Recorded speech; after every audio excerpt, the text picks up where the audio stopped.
Meus irmãos, a paz do Senhor Jesus, com muita alegria nós estamos mais uma noite na casa do Senhor, casa esta de adoração, do culto prestado ao Senhor. Louvar a Deus pela vida de toda a igreja presente, embora todos aqueles irmãos do grupo de risco, que já talvez 2 meses, é isso mais ou menos, né? Aproximadamente 2 meses, não tem comparecido e faz bem, atendendo uma recomendação sanitária, protocolos, enfim. Embora uma outra igreja que nos acompanha pelas nossas plataformas se sintam cumprimentados em nome de Jesus, louvar a Deus pela vida dos nossos visitantes, a qual o pastor Adilson aqui fez menção, colega, né? Mais uma vez dando a honra da sua presença, Dr. Caio Flávio, sua esposa, doutora Lívia, que bênção, que alegria. Meus amados, todas as terças-feiras a gente tira um bom período aqui para nós meditarmos na palavra do Senhor. Eu quero lhe convidar a abrir a Bíblia Sagrada, no livro do profeta Daniel, assentado como você está, permaneça. Nós algumas semanas temos falado aqui acerca da fé, e não diferente, estaremos ainda avançando nesta temática, e o Senhor tem algo para falar aos nossos corações, como sempre tem usado os teus servos. Saímos de um final de semana abençoado, onde o Senhor falou de forma extraordinária nos 3 cultos aqui na igreja sede. Também tenho convicção que as demais congregações também, né? Deus tem usado os vasos ali, que bênção, e não será diferente nesta noite. No capítulo 3, Ministério de Louvor, que bênção, presbítero Elsa aí, que bênção, os nossos músicos, guitarrista, tecladista, contrabaixista, baterista, todos eles sempre prestando um grande serviço ao reino. Nossos irmãos da sonoplastia e também toda a equipe de áudio e vídeo, né, que também tem nos dado esse suporte. Até é por este detalhe que nós estamos tendo a condição de transmitir os nossos cultos pelas nossas 2 páginas. Também o corpo diaconal, Deus abençoe, na pessoa dos seus coordenadores, um grande trabalho prestado, e todo o protocolo sendo obedecido, isso faz bem. Temos falado acerca do exemplo que devemos dar para a sociedade, e eu tenho percebido que cada dia mais esse exemplo tem sido dado, apresentado, e eu louvo a Deus porque se não fosse pela consciência de cada um, não seria possível. Já teve alguém que se detectou febre ali e de forma muito amorosa se recomendou o seu retorno para casa, e ele foi dando glória a Deus, né? Nós temos que ser exemplo. No capítulo 3 do profeta Daniel, a partir do verso 8, eu estarei fazendo uma leitura, como se trata de uma narrativa histórica, então eu quero ler o texto quase todo. Será uma leitura mais extensiva, porque se faz necessário, porque como se trata de uma narrativa histórica, ela por si só já fala muito. E diz o texto a partir do verso 8 do capítulo 3, aquele que não tem a Bíblia, até vou abrir na outra versão, que é a versão que nós temos ali, que eu estou com uma versão um pouco diferente, para que se faça a leitura de forma uníssona. Vamos lá, no capítulo 3, a partir do verso 8, diz assim a palavra do Senhor. Ora, no mesmo instante, se chegaram alguns homens caldeus e acusaram os judeus, e falaram e disseram ao rei Nabucodonosor: ó rei, vive eternamente. Tu, ó rei, fizeste um decreto pelo qual todo homem que ouvisse o som da buzina, do pífaro, da harpa, da sambuca, do saltério, da gaita, de foles e de toda sorte de música se prostraria e adoraria a estátua de ouro. E qualquer que se não prostrasse e adorasse seria lançado dentro do forno de fogo ardente. Há uns homens judeus que tu constituíste sobre os negócios da província de Babilônia, Sadraque, Mesaque e Abednego. Estes homens, ó rei, não fizeram caso de ti, A teus deuses não servem, nem a estátua de ouro que levantaste adoraram. Então Nabucodonosor, com ira e furor, mandou chamar Sadraque, Mesaque e Abednego, e trouxeram a estes homens perante o rei. Falou Nabucodonosor e lhes disse: é de propósito, ó Sadraque, Mesaque e Abednego, que vós não servis a meus deuses, nem adorais a estátua de ouro que levantei? Agora, pois, se estáis prontos, quando ouvirdes o som da buzina, do pífaro, da guitarra, da harpa, do saltério, da gaita de foles e de toda sorte de música, para vos prostrardes e adorardes a estátua que fiz, bom é. Mas se a não adorardes, sereis lançados na mesma hora, dentro do forno de fogo ardente. E quem é o Deus que vos poderá livrar das minhas mãos? Responderam Sadraque, Mesaque e Abednego, e disseram ao rei Nabucodonosor: não necessitamos de te responder sobre este negócio. Eis que o nosso Deus, a quem nós servimos, é que nos pode livrar. Ele nos livrará do forno de fogo ardente e da tua mão, ó rei. E se não, fica sabendo, ó rei, que não serviremos a teus deuses, nem adoraremos a estátua de ouro que levantaste. Então Nabucodonosor se encheu de furor e se mudou o aspecto do seu semblante contra Sadraque, Mesaque e Abednego. Falou e ordenou que o forno se aquecesse 7 vezes mais do que se costumava aquecer. E ordenou aos homens mais fortes que estavam no seu exército que atassem a Sadraque, Mesaque e Abednego, para os lançarem no forno de fogo ardente. Então aqueles homens foram atados com as suas capas, e seus calções, e seus chapéus, e seus vestidos, e foram lançados dentro do forno de fogo ardente. E porque a palavra do rei apertava e o fogo estava sobremaneira quente, a chama do fogo matou aqueles homens que levantaram a Sadraque, Mesaque e Abednego. E estes 3 homens, Sadraque, Mesaque e Abednego, caíram atados dentro do forno de fogo ardente. Então o rei Nabucodonosor se espantou e se levantou depressa, falou e disse aos seus capitães: não lançamos nós 3 homens atados dentro do fogo? Responderam e disseram ao rei: é verdade, ó rei. Respondeu e disse: eu, porém, vejo 4 homens soltos, que andam passeando dentro do fogo, e nada há de lesão neles, e o aspecto do quarto é semelhante ao filho dos deuses.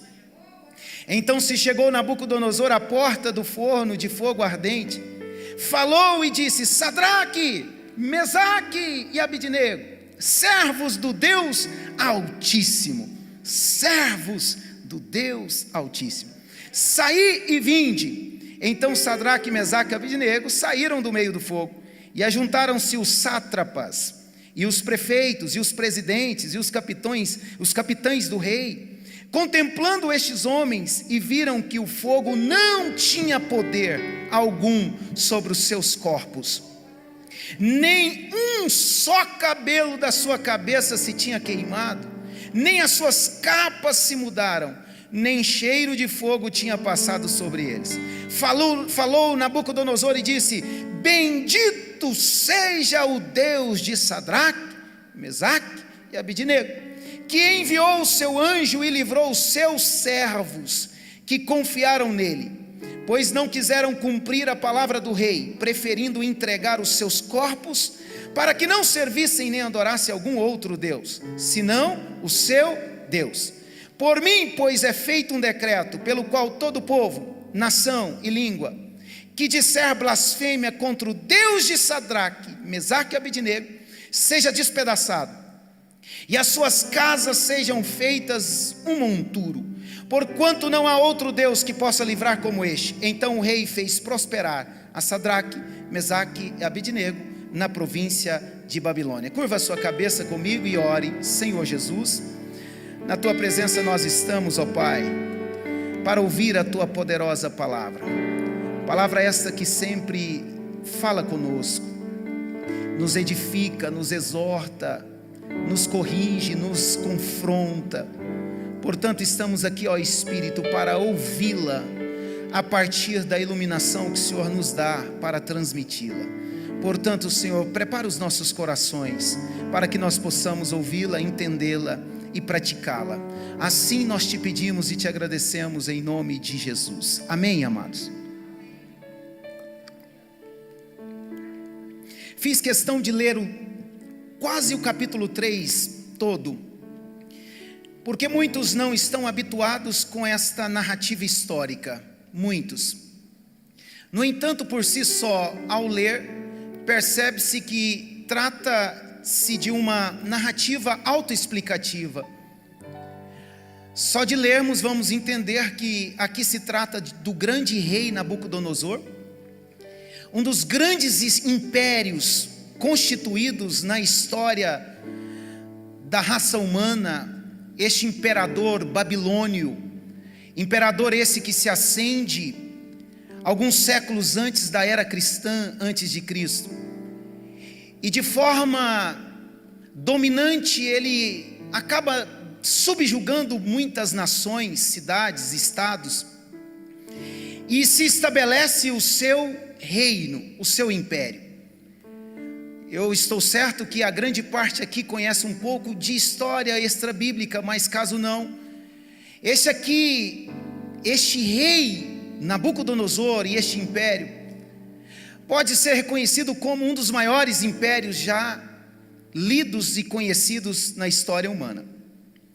No entanto, a palavra de Deus vai dizer que 4 jovens, a partir do momento que este grande imperador, ele sai para subjugar nações, a Bíblia vai dizer que uma das nações que fora subjugada fora a nação de Israel, a parte sul, Judá, de forma específica. Judá agora sendo subjugada por este rei, em 3 levas isso acontece, e na primeira leva, quando hipoteticamente, quando esses 4 jovens são levados para a Babilônia. No entanto, aqui, por mais que citamos 3 jovens, vamos ver que o próprio livro vai levar o seu nome, chamado Daniel, e Daniel também, juntamente com esses 3 jovens, completando 4 jovens, foram levados para a Babilônia. Fazia parte da política deste grande imperador, uma vez subjugando nações, uma vez invadindo nações e a tornando como província a Babilônia, fazia parte da sua política de levar jovens selecionados. E a Bíblia Sagrada vai nos dizer no capítulo 1 que esses 4 jovens foram selecionados. Por quê? Porque se tratava de jovens doutos, se tratava de jovens versados na ciência, de uma grande envergadura do conhecimento. E esses jovens são levados dentro dessa política do imperador babilônio, levados porque acreditava-se que eles muito contribuiriam com certos conselhos, muito contribuiriam no reinado do certo imperador em ocasião, Nabucodonosor. Esses jovens são levados e muitos conhecem a história. No primeiro momento, no capítulo 1, nós vamos observar que esses jovens, além de conhecer a cultura babilônia, eles precisavam conhecer também a língua, não somente a cultura, mas a língua, porque eles eram levados para trazido para a terra da Babilônia com uma finalidade, com um objetivo. E assim foi. No primeiro momento, chega o tempo de participar da mesa do rei, das iguarias do rei. De repente, Daniel, no capítulo 1, você pode ler na sua casa, Daniel se nega a participar da mesa do rei. E participar da mesa do rei não era coisa ruim. Participar da mesa do rei era participar daquilo que tinha de melhor. Este homem agora se recusa, mas é muito lindo observar que a recusa de Daniel, em nome dos 4, ela é uma recusa que muito nos ensina. E observando o capítulo 1 hoje em casa, eu percebi que como nos ensina este fato histórico. Nós estamos vivendo em uma época de muitos protestos, não é assim? Todo mundo quer protestar. Todo mundo, até mesmo usando as redes sociais, a mídia social independente, todo mundo agora tem a sua opinião. Todo mundo tem a sua página no Face e vai por aí afora. Todo mundo pode se manifestar, dar a sua opinião, ok. Cada um tem a sua liberdade. Mas quando olhamos para o capítulo 1, nós vamos entender que estes homens, eles de forma alguma vão fazer um protesto público. Observa que quando o chefe dos eunucos chega até Daniel, Daniel de forma amável, no capítulo 1 vamos ver, entender um pouco acerca do que estou falando, de uma forma tão sensata e prudente, singela, Daniel vai abordar o chefe dos eunucos dizendo assim: olha, nos permita que a gente não participe da mesa do rei. Nós queremos nos abster das iguarias do rei. E no segundo tempo vamos ver, principalmente a partir do verso 11 do capítulo 1, quando não agora o chefe dos eunucos, mas o cozinheiro principal do reino, do império, o cozinheiro-chefe, ele agora vai abordar os 4 jovens, e o verso 11 vai dizer que novamente Daniel vai falar, dizendo assim: olha, nós não queremos participar, parafraseando, não queremos participar das iguarias do rei, e permita-nos assim. Mas de repente houve a preocupação, principalmente dos chefes dos eunucos, dizendo assim: nós devemos prestar conta para o rei, e é certo que vocês serão daqui um certo tempo apresentados diante do rei, e vocês estão nos pedindo para que a alimentação do dia a dia de vocês sejam apenas legumes e água. Legumes e água. E é certo que vocês vão se enfraquecer. E no final de um certo tempo, a fisionomia estará descaracterizada, a face de alguém que está desnutrido. E o rei vai nos cobrar tudo isso. No capítulo 1 vamos entender. Mas agora Daniel, não em protesto público, não. Há 2 terças-feiras aqui nós pregamos acerca do papel da igreja no civismo e na civilidade, e eu ainda estou dentro do tema. Observa que Daniel e os seus 3 colegas não vão agora se esbravejar publicamente, dizendo assim: não aceitamos. Pelo contrário, ele vai dizer da forma mais sensata, talvez uma das formas mais sensatas em narrativas bíblicas, a partir do homem. Ele vai chamar o chefe da cozinha e dizer assim: espera aí, nos faça uma experiência. Experimente apenas 10 dias e no final de 10 dias volte para nos ver. E a Bíblia Sagrada vai dizer que há uma concordância. E de fato 10 dias depois, aquele chefe da cozinha volta, ou talvez o chefe dos eunucos, ele volta, ou eles voltaram, para ver como estavam os 4 jovens. E a Bíblia vai dizer que eles estavam mais robustos do que todos os jovens que comiam das iguarias do rei. Mas o que nós aprendemos com esse texto sagrado, o histórico do capítulo 3, acerca da fé, e algumas terças-feiras temos falado acerca da fé. Dificilmente se consegue definir fé. Quando o escritor aos Hebreus no capítulo 11, como terça-feira passada disse, ele vai tentar descrever a fé, que é um pouco diferente de definir a fé. Quando no verso 1 ele vai dizer sobre o firme fundamento daquilo que se espera, e a prova daquilo que se aguarda, daquilo que se tem, a certeza daquilo que se aguarda. Falando acerca da fé no capítulo 3, nós vamos entender com muita propriedade um grande contexto histórico de apresentação de fé. Porque falando com homens naturais, é difícil entender fé, porque fé não se materializa. Ninguém aqui consegue materializar a fé. Ninguém aqui consegue, como esta máscara, palpar a fé. Ninguém aqui pode tentar entender a fé na sua própria visão ou na sua ótica, porque fé é fé. Fé é muito mais do que uma confiança. É também uma confiança, mas é também fidelidade, que é um conceito mais amplo do que confiar. Fé não está apenas no campo quando se entende, eu tenho fé que a pandemia vai se resolver. Fé não é meramente dizer, eu tenho fé que a situação lá em casa também vai se solucionar. Fé não é tão somente dizer, esbravejar, proferir palavras, dizendo assim, eu tenho certeza de que o meu matrimônio, a minha vida conjugal vai se resolver. Não somente assim. Muito mais do que uma confiança, fé é fidelidade. E eu vim aqui nesta noite falar um pouquinho mais acerca da fé bíblica, que é diferente de meramente um conceito de confiança. Confiamos, por exemplo, que o universo científico está trabalhando diuturnamente atrás de algo, de uma vacina, para resolver essa situação. Confiamos.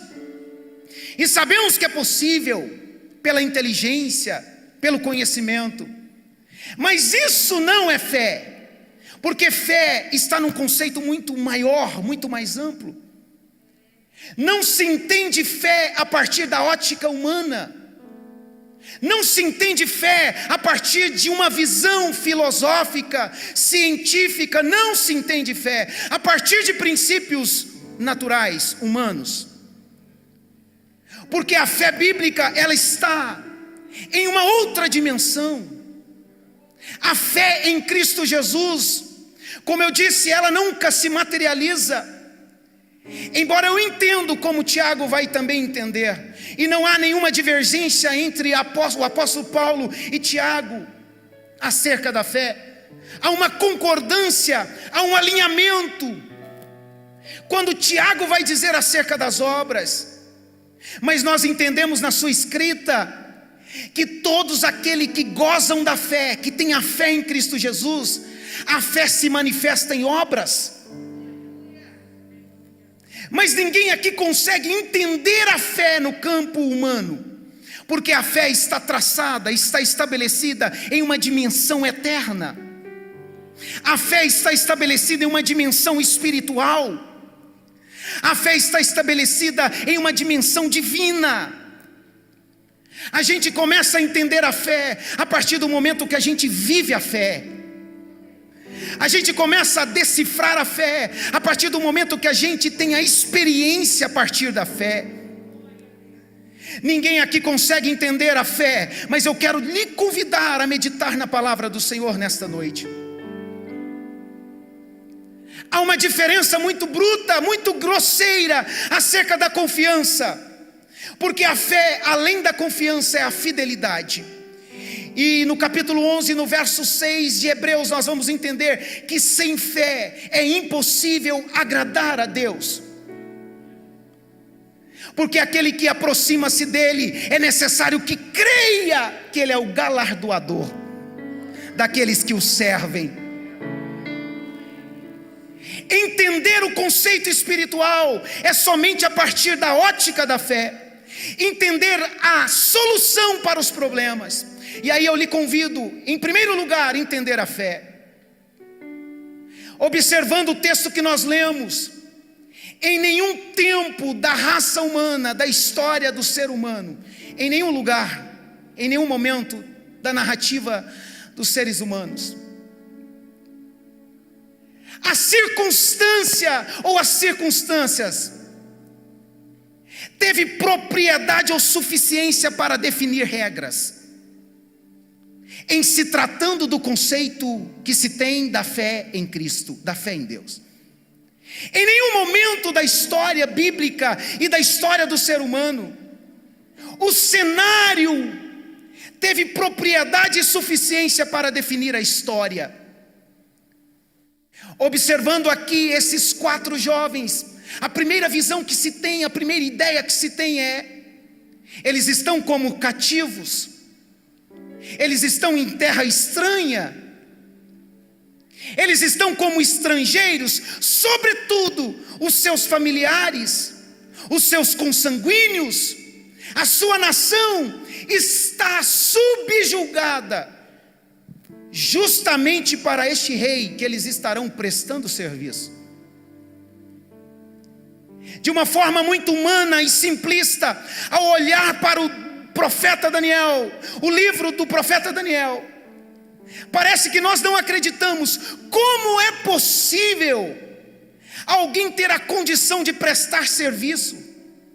Como é possível alguém ter a condição de trabalhar para o reino, pela causa do reino? Só que desse reino não se trata do reino da sua pátria, se trata de um grande homem, embora este homem que tem escravizado e levado cativo os seus familiares. Como homem peregrinos, estrangeiros, aqui estavam esses 4 jovens. De uma forma muito simplista, olhando na ótica natural, parece que é tudo assim. A narrativa histórica já está elaborada. Vem Nabucodonosor, subjuga a minha pátria, me leva para uma condição melhor do que a dos meus irmãos, embora todos nós somos cativos. Sobretudo, temos agora que servir a este rei, que tem assolado as nossas famílias, que tem assolado a nossa nação, a nossa pátria. De uma forma natural, seria inconcebível. A primeira reação seria: eu protesto. A primeira reação seria: eu não aceito. A primeira reação seria: eu não concordo. Então, quando olhamos para o capítulo 3, nós vamos aprender com esses 3 jovens, que esses jovens, por mais que estivessem em uma terra distante, por mais que estivessem em uma terra longínqua, por mais que estivessem ali como cativos, por mais que estivessem ali prestando um serviço para um rei que havia subjugado a sua pátria, esses jovens não vão se atentar para as coisas naturais, porque eles vão olhar a partir da ótica espiritual, pela fé.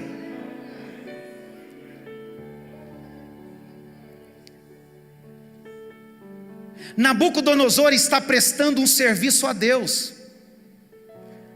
Quando olhamos para a história, parece que se trata do grande imperador, mas quando nós vamos entender na ótica espiritual, vamos entender que Nabucodonosor está prestando um serviço a Deus. Na ótica humana se trata de um rei terrível, indesejável, mas na ótica espiritual, pela fé, conseguimos aceitar Nabucodonosor. Sabe por quê? Porque o problema nunca estará em Nabucodonosor. O problema não está na Babilônia. O problema aqui não está na cultura da Babilônia. Não. O problema aqui não está na religião politeísta, porque se trata de um reino tão diferente do conceito espiritual, porque lá em Judá se serve um único Deus, aqui na Babilônia não, se serve deuses. Lá em Judá, a religião é monoteísta, só existe um Deus, mas aqui na Babilônia não, aqui se serve deuses e deuses. Só que nós vamos entender que o problema não está na religião da Babilônia. Nabucodonosor está prestando um serviço para o Rei dos Reis, o Senhor dos Senhores.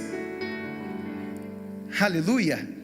Quando olhamos para o capítulo 3, parece que Deus foi surpreendido com a queda do homem. Mas quando nós olhamos com o olhar espiritual, vamos entender que o Cordeiro já estava apresentado antes da fundação do mundo. Porque não são as circunstâncias que definem a história, não. É o próprio Deus, mesmo em se tratando de assuntos humanos, é quem define a história. Você não entendeu? Você que entrou aqui e precisa de um milagre no seu casamento, entenda que não são as circunstâncias que definem a história do casamento, mas é Deus, o próprio Deus, quem vai definir se você o aceitar, que Ele defina. Aleluia, aleluia. Glória a Deus. Então eu lhe convido aqui a olhar para a fé, com o olhar da fé. E quando se olha com o olhar da fé, porque quando se olha no conceito natural, é daqui para fora, mas a fé é diferente. A fé é daqui para dentro. A fé contempla as coisas, as situações, as circunstâncias, e o que é pior, quase todas elas contrárias. Mas a fé não, ela olha para dentro, porque ela começa a compreender quem eu sou, onde eu preciso mudar, o que precisa ser transformado dentro. No conceito humano, na ótica humana, o outro é que é culpado, mas no conceito da fé, eu que posso mudar para que o cenário se transforme. É lindo, não é? Aleluia, aleluia. Na ótica humana, se contempla o servo do profeta, se contempla o exército sírio acampado, mas na ótica espiritual, além do exército sírio, se contempla carros e cavalos de fogo, o exército de Deus. Aleluia, aleluia, glória a Deus. Sabe por que muita coisa não muda? Porque o objeto da fé precisa ser mudado. E o problema não está na dose da fé, a questão está no objeto da fé. É a finalidade. Por que eu quero? Qual é a finalidade de querer, de desejar? E quando olhamos para o capítulo 3, nós vamos entender justamente isso. Esses jovens entendem que o problema não está na Babilônia, o problema não está nas regras da Babilônia. Por quê? Porque esses jovens têm o conceito espiritual da fé, ou o conceito bíblico da fé. É por isso que eles não se dobram, é por isso que eles não se curvam, é por isso que eles não se prostram. Aleluia. E o que é mais lindo, eu até fiz questão de anotar. Estava estudando um pouquinho hoje à tarde, e um escritor, um comentarista, ele chega a dizer acerca disso, e é interessante observar, e eu anotei, tive aqui o cuidado de anotar. Esses 3 jovens poderiam dizer o seguinte: todos estão fazendo. Ora, observa aqui que não se tratava de uma assembleia política, de convocação, porque tanto Daniel quanto esses 3 jovens estavam em cargos de destaques, principalmente Daniel, mas os seus 3 colegas também. Olhando para o último verso, o penúltimo último verso do capítulo 2, do capítulo anterior, nós vamos perceber que esses 4 jovens, eles estavam em uma posição de destaque, mesmo em uma terra estrangeira. E a convocação do capítulo 3 não era uma convocação para uma assembleia política, não. Observa que era um culto que aconteceria lá na planície. Observa que no capítulo 3 vai dizer que ali tinha toda sorte de instrumentos, de músicos, porque não se tratava de uma reunião com o imperador, de assuntos do reino, não. Se tratava de um culto. Um culto religioso, só que com uma diferença. O objeto do culto de Nabucodonosor era adorar a estátua erguida, de quase 30 metros, e quase 3 metros de largura. Então aqueles jovens poderiam dizer: todos estão fazendo. Eles poderiam dizer: é apenas uma obrigação do cargo. Para eu me manter no cargo, eu preciso fazer tão quanto. Cargos de destaque. Aqueles jovens poderiam dizer: nós vamos dobrar apenas os joelhos, mas o nosso coração não. Aqueles jovens poderiam dizer: podemos ser mais úteis para o nosso povo como oficiais a serviço do rei, do que como cinzas na fornalha do rei.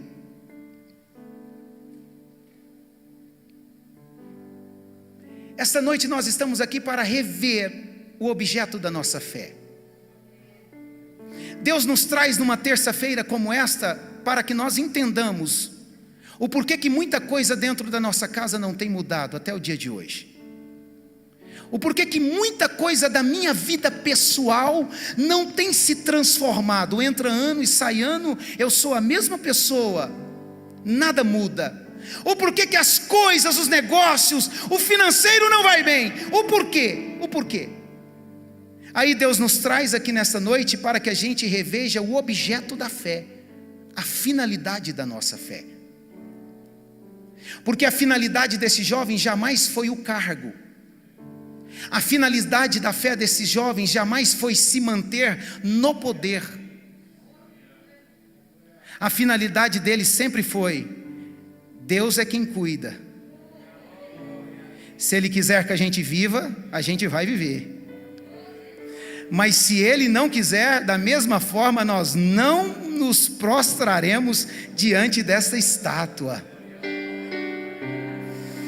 Porque eles se lembravam de Êxodo capítulo 20, verso 3, verso 5: não terá outros deuses, não fará para ti imagem de escultura, não te encurvarás a ela, nem o servirás. Então esses jovens estão diante do rei, diante do culto ao rei, diante de todas as autoridades do império, todas as autoridades. Então eles tinham o poder de decidir, ou nos curvamos, nos prostramos, ou nós vamos para a fornalha. Observa que essa fornalha já estava pronta. Essa fornalha que não fora criada, segundo os historiadores extrabíblicos, os comentadores, eles vão dizer que esta fornalha se usava lá no império para fundição de minério.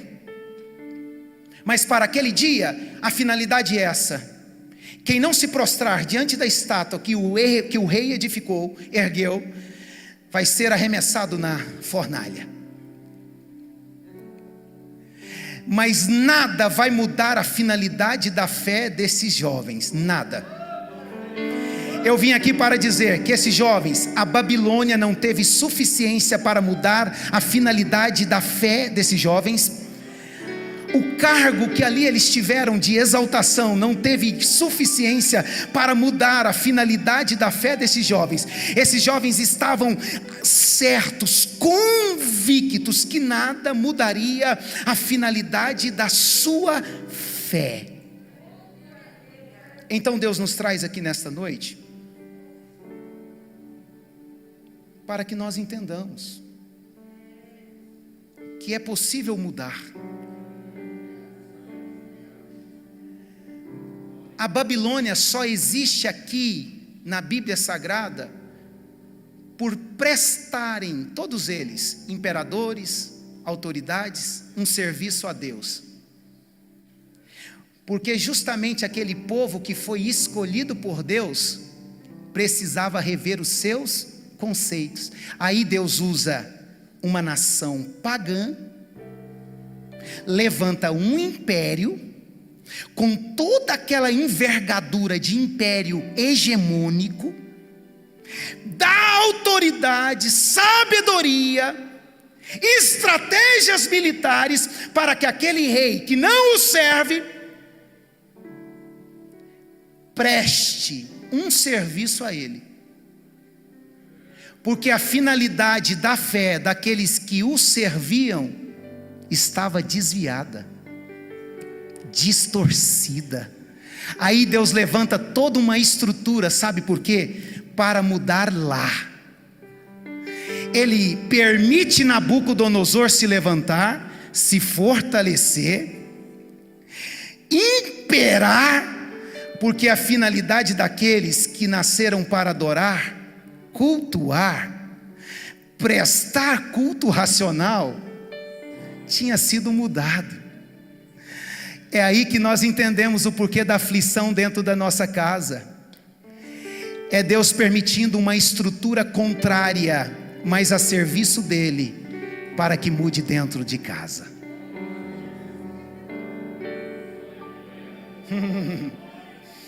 Meu Deus. Ei, eu estou falando de um fato histórico. Qual é a Babilônia que vai ter que se levantar para que Deus te chacoalhe? Chacoalhar aqui é te desperte.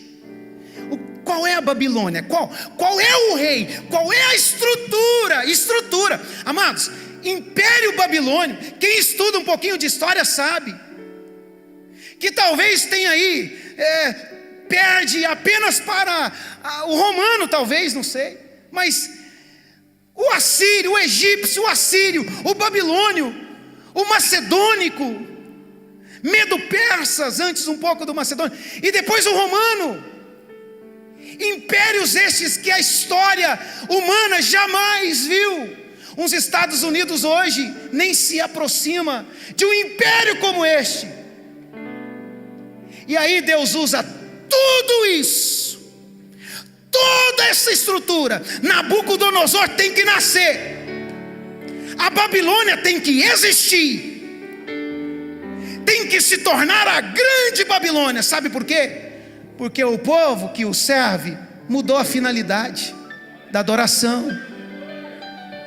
O Senhor te trouxe aqui para dizer: Deus está permitindo essa corrente, Deus está permitindo essa onda, Deus está permitindo essa aflição, Deus está permitindo até essa divergência, seja no negócio, seja dentro de casa, seja no matrimônio. É Nabucodonosor tendo que nascer, a estrutura tendo que crescer cada dia mais, porque Deus está te despertando.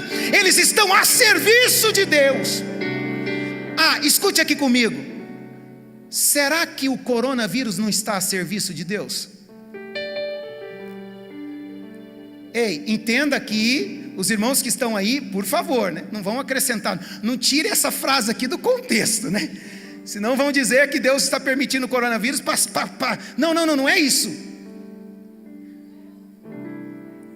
Muitas aflições, muitas divergências, muitas subtrações, muitos ventos contrários, muitos mares, ondas revoltosas tem que se levantar, porque senão Deus não me faz entender que Ele, somente Ele, que tem poder para mudar dentro.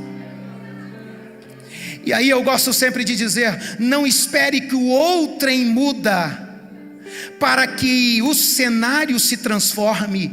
Mude você, que você vai ver que toda a estrutura vai mudar. Meu Deus, é muito lindo, amados. É palavra de Deus. Se eu viesse aqui como um homem falar, não sairia nada. Mas isso é palavra do Senhor, isso é profético. Você recebe isso e tudo vai se transformar. Aleluia, glória a Deus. O Senhor nos traz uma terça-feira como esta para um momento de introspecção. E aí eu como dono, como chefe de casa, eu como marido de uma só mulher, eu como pai de filhos, eu como um ser social, eu como um profissional lá fora, eu como homem que convivo com todos, o que é que eu posso mudar dentro? Aí que eu disse que a fé não é olhar daqui, olhos para fora, não, a fé, ela é convergente, é daqui para dentro. A única forma que eu tenho para me olhar, para me autoexaminar e para fazer um autodiagnóstico é por meio da fé. Quando eu olho para dentro, eu sei que eu preciso mudar nisso, naquilo, ser diferente, praticar diferente, porque tudo que está em minha volta vai se transformar o dia que aqui mudar. Meu Deus,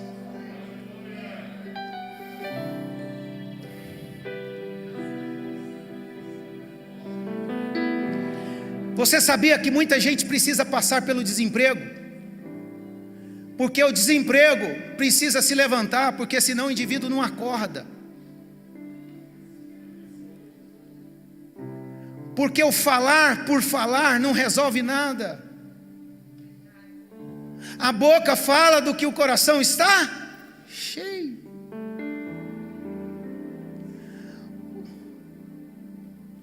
É a fé que eu tenho em Deus,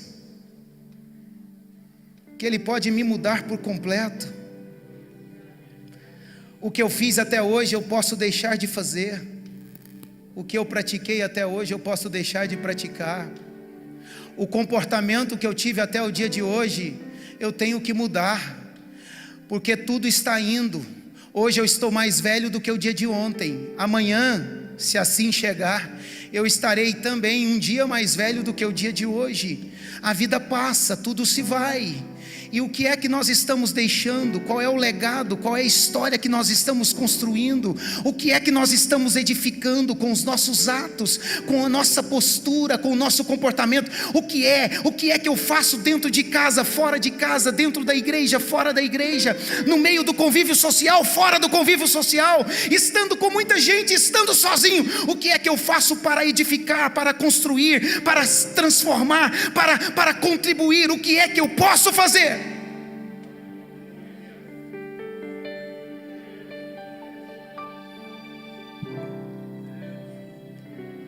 Meu horário se foi, mas quero terça-feira chegar no ponto aqui que nós lemos.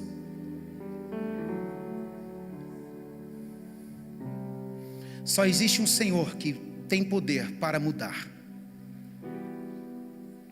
Eu não posso olhar de jeito nenhum para aquela que vive comigo, a minha esposa, e dizer: a situação vai mudar quando você mudar. Não, eu preciso me autoexaminar e entender que a partir de uma mudança própria, as coisas vão mudar.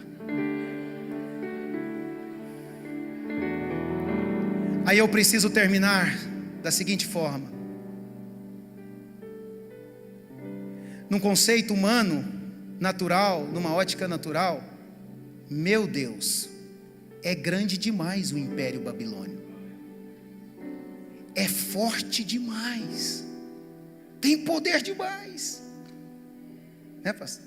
Tem poder demais. Um Nabucodonosor, o grande imperador, meu Deus, mas são ministros de Deus.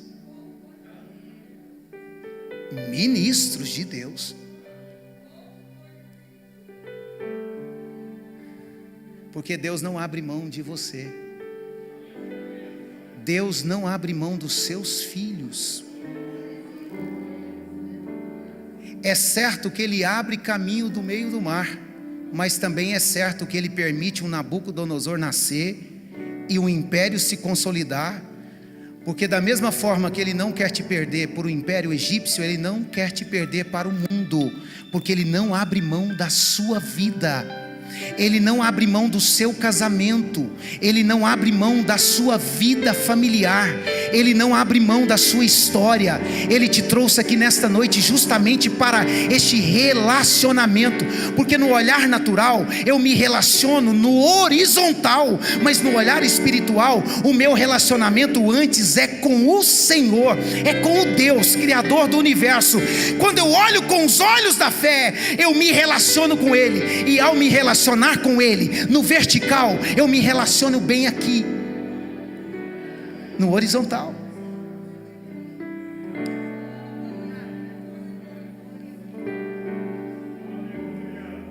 As perdas são necessárias, as divergências são necessárias, os conflitos são necessários, as guerras são necessárias, nação contra nação. Vamos para Mateus 24, leia na sua casa.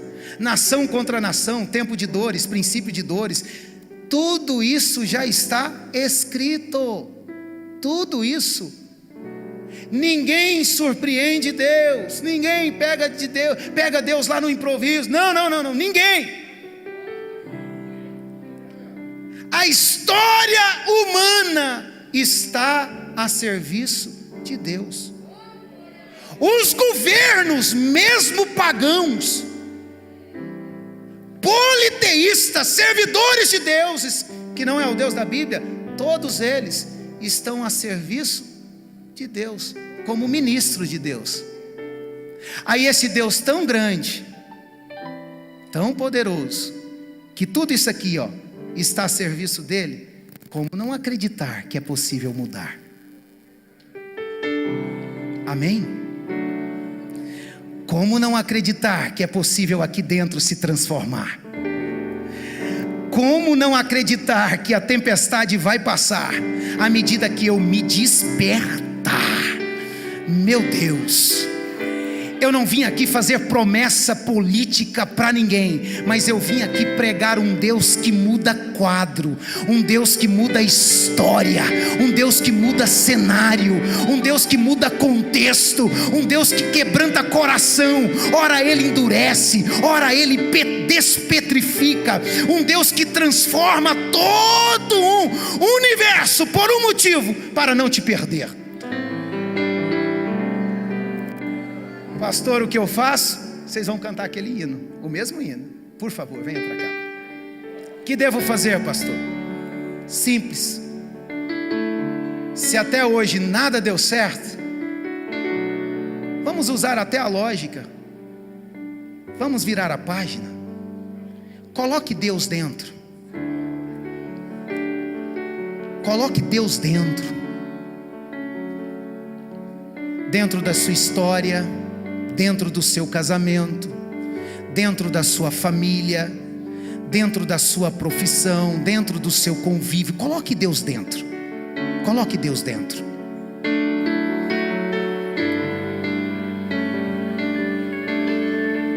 Nesta noite, a igreja toda de pés, por favor.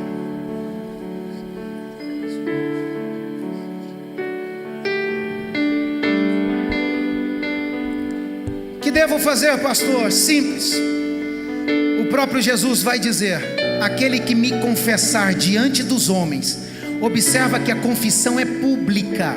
Aquele que me confessar diante dos homens, confissão pública, como Salvador, Senhor e Salvador, eu o confessarei diante dos anjos do meu Pai. O que você deve fazer? Simples. Levantar a sua mão e dizer: eu quero esse Senhor, eu quero esse Jesus.